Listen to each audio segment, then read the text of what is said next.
They say that soon they will be able to manufacture humanoid robots in the same numbers as we produce cars now. And for those who know the potential of robotics, that is a terrifying thought if you make the military connection.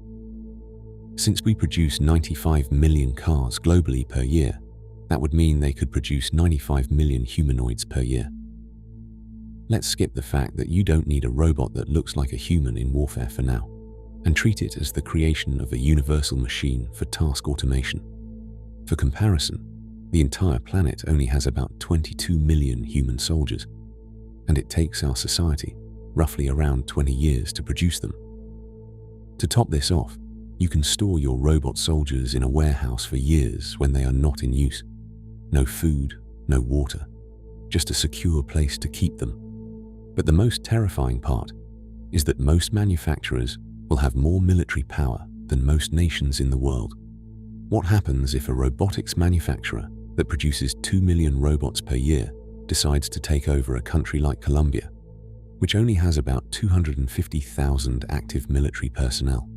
Regardless of how effective the human military might be, the manufacturer can just keep cranking out robots, since they can produce about 42,000 new humanoids every week. Even economically, that makes sense. Why would you try to sell your robots when you can capture a country with well over $500 billion in nominal GDP every 3 or 4 months? Legal retaliation doesn't do much to an organization that is self-sufficient and can capture its own resources.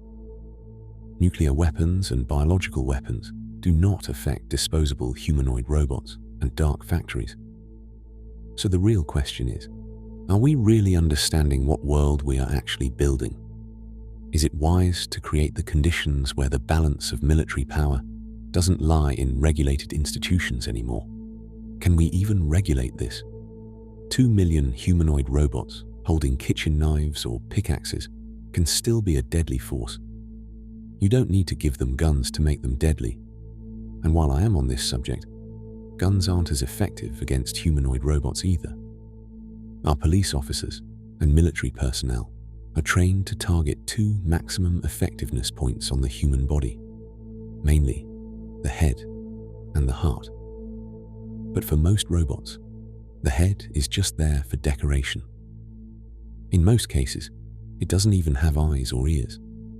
And a body shot isn't as effective since you don't know where the vital points are.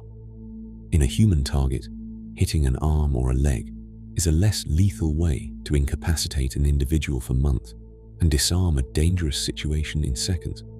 But robots don't care if they lose an arm or a leg. They will continue to fulfill their task, whatever that might be. And to top this off, a full arm replacement can take a few minutes to a few hours to be completed. Plus, you could salvage and recycle your fallen soldiers. If one unit had a damaged battery and the other a damaged processing unit, you can just swap components and have a fully functioning unit again with a few minor repairs. Do we really understand what we are creating? Are we really okay with building what I can only describe as a mythical army of nearly immortal soldiers?